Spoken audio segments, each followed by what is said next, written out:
In lesson 6.4, we are going to look at the final method for solving systems in Algebra 1 called the elimination method. Sometimes in different textbooks, you might see the same thing called linear combinations. In this method, we are going to take one variable and eliminate it by adding or subtracting our equations together. That gives us one single equation with one variable that we can solve. Special note for using the elimination method is that your equations must be in standard form. Remember, standard form is ax plus by equals c. So let's jump into how to use the elimination method. We've got our list of rules, what you should be thinking. So this is a checklist that eventually, hopefully this checklist will just get into your head and become something that you understand after you do several of these problems. So the first part, and this is probably the trickiest part to the elimination method, is do the two equations have a pair of opposite variable terms? So let's just review what opposites are. So there's some things in our lives have opposites. For example, the opposite of up is down, and the opposite of left is right. The opposite of on is off. In mathematics, opposites have to do with numbers and signed numbers. So when we ask for opposite variable terms, those could be a constant like a negative 12. So the opposite of negative 12 is a positive 12.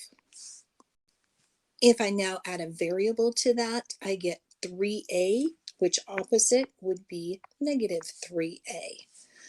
If I said negative 1/2 x, the opposite of that would be positive 1/2 x. So those are opposite variable terms. They're simply numbers or terms that have the opposite sign to them. Now that we've determined what opposite variable terms are, we're going to look at our two equations over here and see if we have them. And we're going to match up our variables in common. So for example, if I look at 4x and x, those are not opposite variable terms.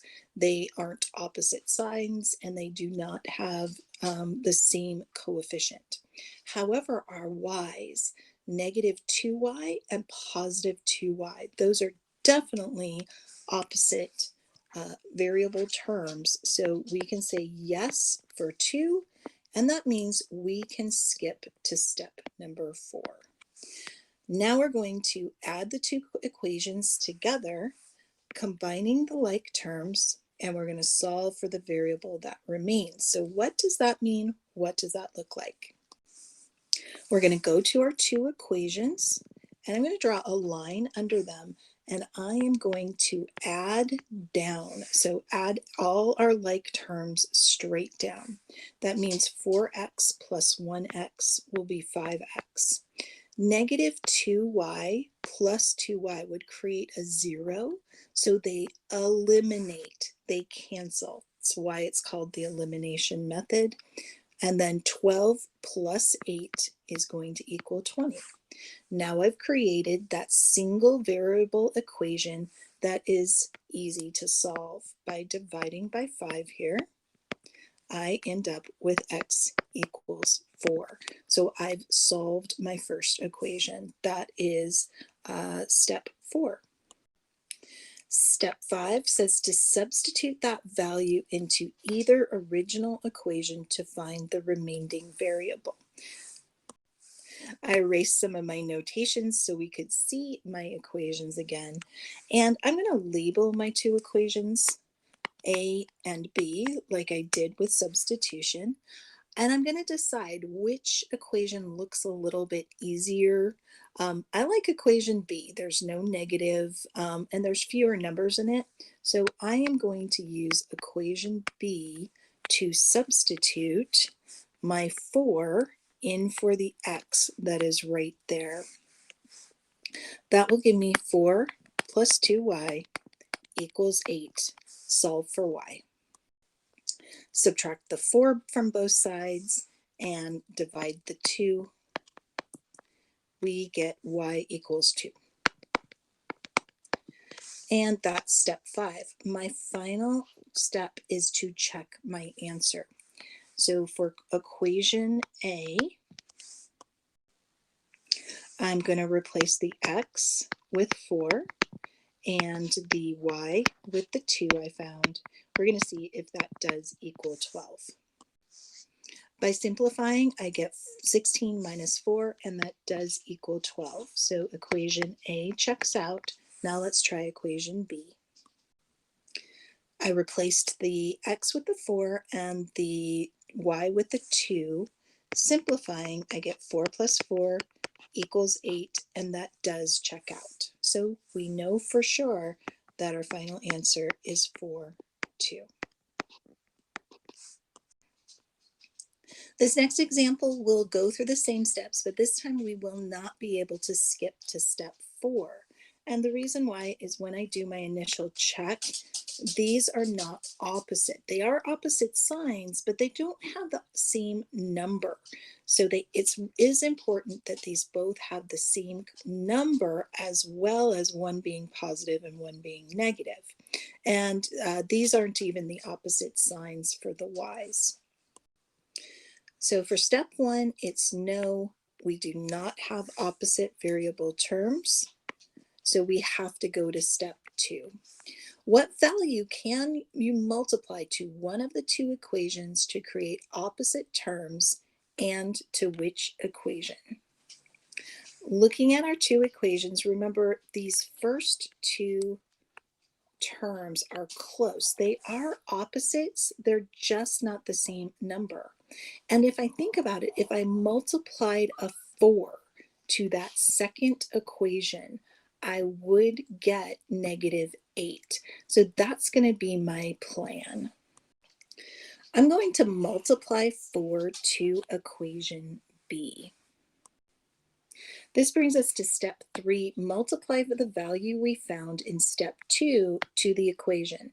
Remember to distribute. Use this new equation in step 4.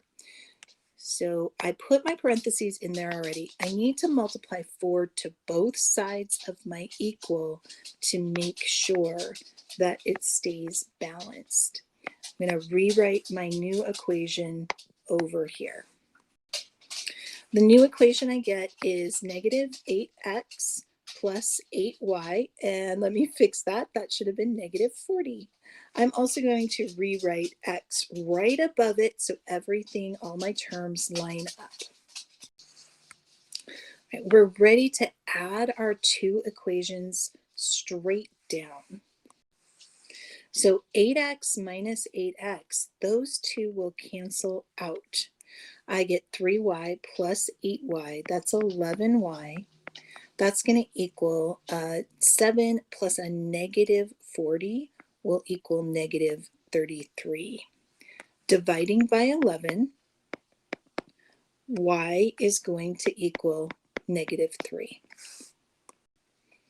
We've completed steps 3 and 4. We added the two equations together and solved. Now we're to step 5. Substitute that value into either original equation. So remember, these are my two original equations. I like equation A just a little bit better. There's no negatives in it. So taking equation A down here, I'm going to replace the y, the negative 3, in for the y in equation A. And now I'm going to proceed to solve for x. And 8x minus 9 equals 7. Add 9 to both sides, we get 8x equals 16. And dividing, we would get x equals 2. Of course, we want to check our answer. That's the last thing. So check equation A. I've substituted in the 2 and the negative 3 for the x and the y.